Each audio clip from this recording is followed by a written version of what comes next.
Fiona from New Zealand Stitch Bird. Today I'm doing a review and a wee bit of a sew along with the Seamwork Dara top. I've been wanting to make it for quite some time. I bought this, it's a crepe, lightweight crepe in cream, and I thought it would be nice and flowy for this top. However, I struggled to find some lace in my stash, and I'd been out and about and I couldn't find anything I really liked. So I had this gorgeous, I'll come a bit closer, cotton lace in my stash. However, it wasn't quite wide enough to do what the pattern said. Basically, you stitched it along the lines in the pattern. So here is a pattern piece here. So you stitch it along there. And then on the back you snip up the middle and then fold those bits back. So I decided I didn't want to see through anyway, through to, you know, the inside. I didn't want to see my bra or anything like that. So I just stitched it on the top, and I'm thinking this is a great option. You could do lots of different kind of braids and things in that case, depending on how heavy or light they are. You could do ribbons and things. Now I did run into a bit of a trap. I actually stretched, well, I didn't sort of sit the lace on properly, and so you'll notice that it's sort of puckering up a bit in the front here. It's not at the back. The back's perfectly fine. So what I learned from my mistake is I decided to use the quilter's tape, and it's the removable one, so it's a wash away one and it's sticky. And I used that to stick the lace down the back, and it worked perfectly. It wouldn't be so good if you wanted to iron and do the method that they say in the pattern with ironing the pieces back, because it's kind of sticky and gluey. Iron doesn't really like it. But as soon as I finished making my top, I washed it, got rid of all my marking pen marks and quilt chalk marks, and also the glue came out perfectly. So it worked really, really well. The only other alteration, I did a size 16, and the other alteration I did to the pattern was I did make it an inch longer, because I just prefer my tops just a little bit longer, depending on what you're wearing them with, because I thought I would wear this with jeans, and I like the fact that I can just tuck the front in and it's got plenty of length at the back. So I thought that was a good option. It is quite generous in size. As I said, I made the 16. Probably wouldn't want it any bigger, but because it's in a floaty fabric, it sort of hangs really nicely. And you want quite a lightweight fabric, especially doing all these tucks, well not tucks, gathers around the neckline and gathers around the cuff. Now I have to say, I always challenge myself to fabrics, and this is a crepe, but it frayed. It wasn't much fun doing around the neckline, and it definitely wasn't fun doing around the sleeves. So I'd watch what kind of fabric you use. If it's particularly fray, I'm not sure whether I'd go there. It's quite fiddly, this neckline, and if you can see, the band is really, really narrow. So, you know, there's not a lot of room for any mistakes or anything. You don't want it fraying away to nothing. So I did wonder, I purchased those beautiful satiny type bindings, and I thought, you know, a nice satin binding would be quite good rather than having the self fabric binding. So that might make things a bit easier, using a material that doesn't really fray as badly as this one. I mean, not all fabrics fray that massively, but it was a little bit fiddly getting around here. And I show you in my sew along today how to perfect and get a really nice finish. I find with binding, when you sew it on right sides together and fold it to the inside, and then the only way you're going to finish it off is sewing it on the inside, that you're wobbly on the outside here, and I don't like that. Sometimes you don't even catch it all. So what I prefer to do is I put right sides to wrong side, and I bring it through to the right side, and then I actually top stitch it down. And it doesn't matter if it's not totally perfect on the inside, it's already automatically captured by the seam. If that sounds really confusing, watch my sew along and I show you how I do that. And I do that with most of my bindings now. I'm top stitching on the right side. It looks nice and neat. You're not worried that you haven't captured any of the binding. It works perfectly. Overall, I'm really happy with this make, and I would like to make it in a different colour. I'm thinking even a beautiful chiffon and wearing a nice wee cami underneath. You could go pattern. It's just a really great piece to have in your wardrobe to throw over on those in-between days. And to be fair, even when it's really hot, because it's not sticking to your body and there's lots of air going through the sleeves and around your body, I don't think it's going to be too hot, and it's going to be great in the sun. You're not going to get as burnt. I like the fact that you've got a bit of decollage showing around here. It's quite flattering to have a bit of this showing, especially in the summer months. You can wear nice jewellery. So definitely think this is a winner, this one. So my next part of the video will be showing you how I cut it out and just some steps of the process of how I put it together, showing you that binding. I think that's about all I've got to say about it. In the pic, she's wearing it quite short. I don't really like things that short, but with a skirt it is perfect. So you can do it without the lace. As I said, you can just do it plain because you're actually trimming through the centre of the lace. There's only one seam option. I'll put the pattern and the flaps up there so you can see them anyway as I've been talking. And that's about it really. Time to get to the sewing part. Enjoy. Until next week. Have a great week sewing. Bye now. Okay, so I'm just starting my Dara top by Seamwork. I'm cutting out the size 16 and I'm doing the sleeve version that comes with the pattern. I've cut it all out. I've marked with pen all the notches and also the line for the lace. Both the front and the back are cut on the fold, and then I've cut all the binding, and mine's in strips unfortunately at the moment because I couldn't put it out, for the sleeve and the neck bias. So I've got all those strips cut out, and I'm thinking about using this lace. It's possibly not wide enough, but I'm going to go with it anyway because it's really pretty, and I've got a whole reel of it. So that's the lace I'm going to go with down the front. I'm doing it in a lightweight crepe. It's all that I could find that was going to be suitable because it needs to be flowy. I believe it needs to be flowy because there's a few gathers and things in it. So that's about it so far. So there's actually 2 sleeves, a front on the fold and a back on the fold, and then your neck binding and then your sleeve binding. I think my pattern for my sleeve binding's gone on the floor, but it's about that. Okay, so that's it. So we're ready to head over to the sewing machine. Okay, I've marked with pen all my lines where I'm going to put the lace from the top to the bottom, and I've just pinned my lace onto my fabric. So now I'm just going to sew either side of the lace just to hold it on.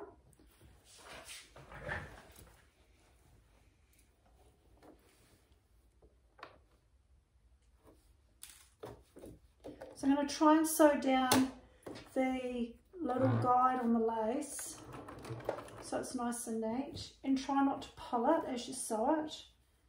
So that's why I'm using my walking foot, because it doesn't pull.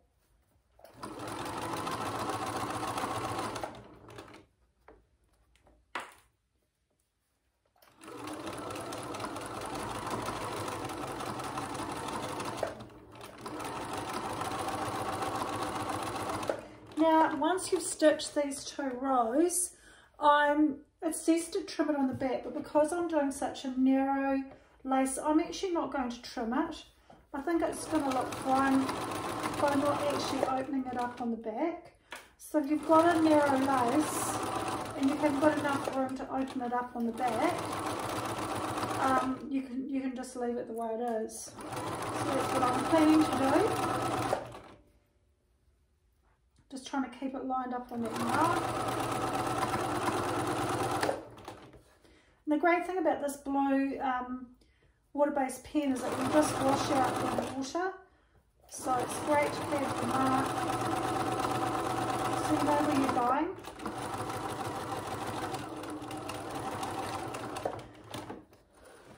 So I'll just show you that one side. You can hardly see the stitching. So I've just stitched just along that little edge there.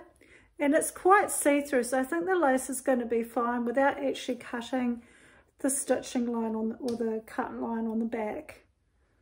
Okay, so I'm going to finish doing that to all 4 pieces, 2 for the front, 2 for the back. Okay, so I've done my stay stitching around the neck edge, the sleeve neck edge, and the back neck edge. Okay, so now I'm going to do some French seams on the arm sleeve. So I've joined the wrong sides together of the front and the front sleeve, matching the little notch. So I'm going to stitch together just under 3/8, because 3/8 and 3/8 is 6/8, and our seam allowance is only 5/8. Everywhere else on the pattern it's 3/8 for the neck and arm bands, but all the other seams are 5/8. So if I just do slightly under 3/8, time I turn it around the other way and stitch on the inside, I'll do a 3/8 seam and we'll get that together. So just stitching this seam now, and then I'll do the backs and I'll show you my French seams. Okay, so I've already done my front French seams, so that's what it looks like on the inside. I put a big X on my sleeve so I know which is the right and wrong side. It's easy to tell with the fronts and backs because I've got the lace on them. So that's the seam encased inside there, and you've just got to make sure you don't have any bits showing through on the other side. So to do that, I've just stitched the back. So you put wrong sides together, and I've done a narrow seam. And then the thing is, what you need to do is you need to trim off about half the seam allowance, because when you stitch it again, you don't want any of these bits showing through. So I'm just carefully trimming off half of that. Then I'm going to give it a good press. So it's right sides together. And then I'll do the other row of stitching around to encase it.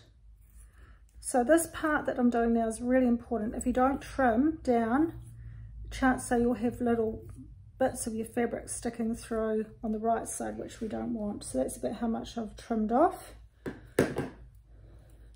So then I'm going to press it.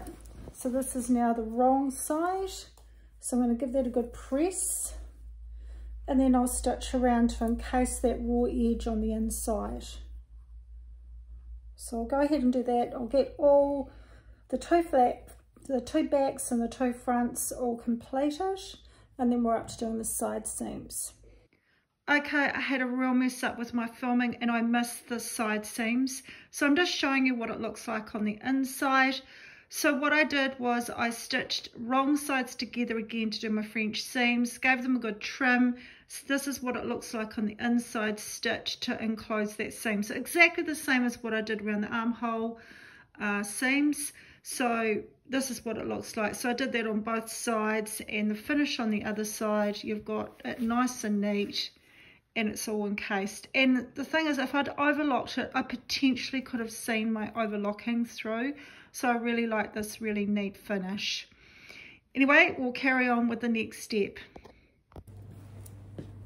Okay, so because I didn't have enough fabric, I've actually had to join my pieces together and make up like a bias for the neckline.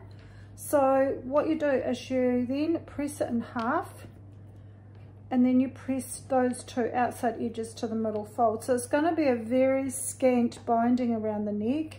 My next step is to join this together to make a loop. So I'm just going to join it together there, then I'll press my seams open on my top piece, I've done 2 rows of gathering stitch all the way around. So there are notches that correspond to these notches. So once I've joined this together, I'll come back and show you how I'm going to apply the binding, because I'm actually going to apply it on the wrong side and bring it through to the right side. I found in the past when I stitch my binding on the wrong side, it doesn't always line up and create a neat edge. So I'm going to show you how I do it. So I'll be back. Okay, I'm just pulling my gathers up to fit. So I'm pulling those ends. I've pinned it around, matching all the points that I need to match. That one's just come undone, so that's the shoulder seam. Sometimes the pins pop out. So what I'm doing is I'm actually making my band the right side to the wrong side of the project, of the top. So then I'll be folding, when I've stitched it, I'll be folding my band through to the right side and top stitching it down. Okay, so this is really fiddly because my fabric is fraying like you wouldn't believe. So I'm going to do this off camera. I'm going to get this all gathered up and all pinned in place. I'll stitch it around and show you what it looks like when it's stitched, and then I'll show you how I'm folding it over and bring it to the right side. So at the moment I've got the right side of the band to the wrong side of the top, and then I'm going to fold it over.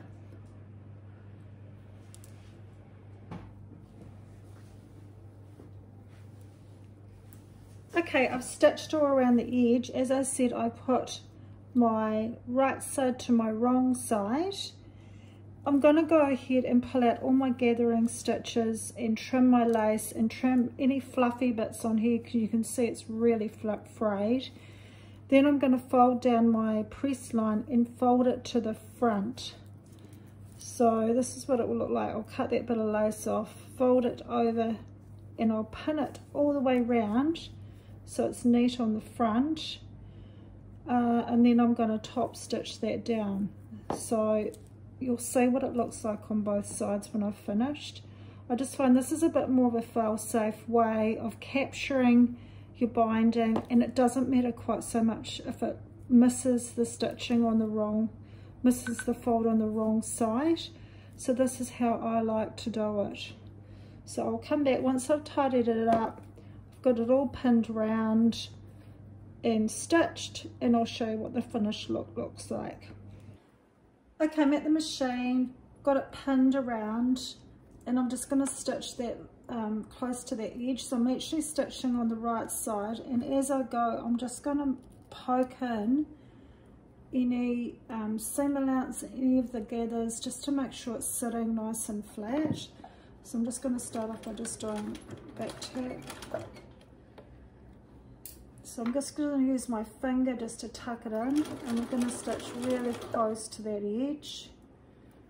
And if I see my stitching showing, I'm just going to just pull that over just to cover it. And I've got my needle in the down position, so if I need to stop and take pins out and adjust it, I can do that. I can lift the foot, I can play around with where I want to stitch.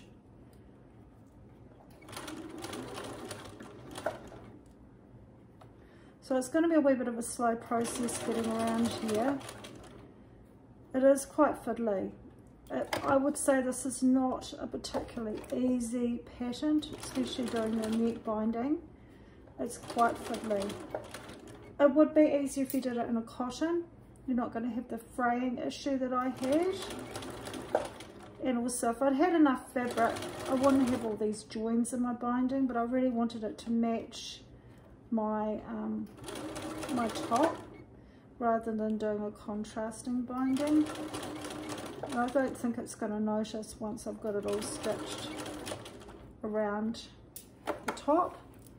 Tidying it up and cutting the lace off and tidying up the edges was definitely a good idea, so that you don't have all these fluffies.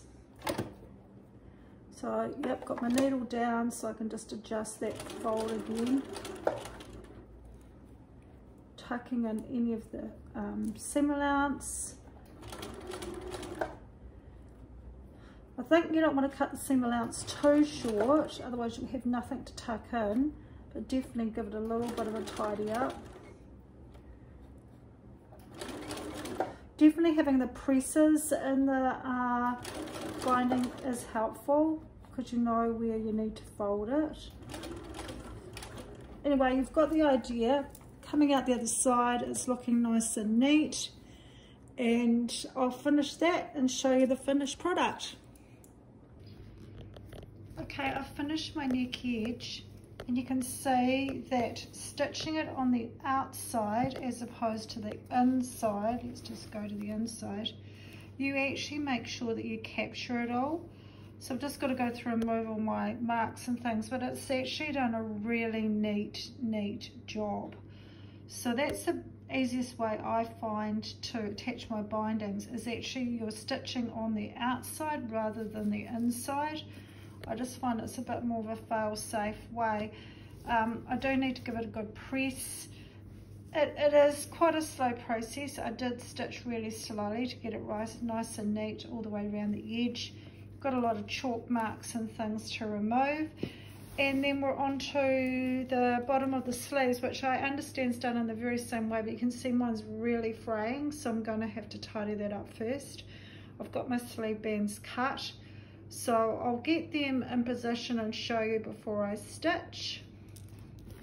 Okay, I've done the same thing that I did on my neckline. I've put my binding to the right side to the wrong side of my sleeve, so I'll be pressing it towards the front, and then I'll be stitching it on the front. So I've already done the other one, so just grab the other one. So the other one looks like this. So that's actually stitching on the outside of the front. So it means that it's all encased, and it doesn't matter if I've missed a little bit on the inside because it's top stitched on the outside. Okay, so that's what I'm doing with this side. And then I've just got to look at the hem. Okay, on the pattern they tell you to fold it up 6 mils and then fold it up again 10 mils, which is 1/4 of an inch, and then 3/8 of an inch. Because this fabric's a bit of a nightmare, what I've decided to do is I've stitched a guide stitch at 1/4 of an inch all the way around. So that's going to be where I'm going to do the first press, and then I'll just measure the second press. It will just help me tidy up all these ends, get rid of the lace that's hanging over, and just tidy up any of these fluffies, and it'll just help me with my first press. Well, I was going to hem it up twice as per the pattern, but it wasn't going to work for me. With the curves and things on the bottom, I find it so much easier to use bias binding. So I used purchase bias binding because I didn't have enough fabric. So I think it's made much neater edge around the bottom. It's going to give it a wee bit of weight as well, which is probably a good thing. So I'm going to put it on Big Red and we'll see what it looks like. Right, here's a finished project. I'm really happy with the finish, especially the binding. The lace, I'm pleased I didn't try and cut the back. I think it's a great idea just having it just stitched straight on the top. I'd definitely make this one again, but possibly size down in the hip. It is a very full top, and you definitely need a lighter weight fabric. Anyway, until next week, thanks for watching, and bye now.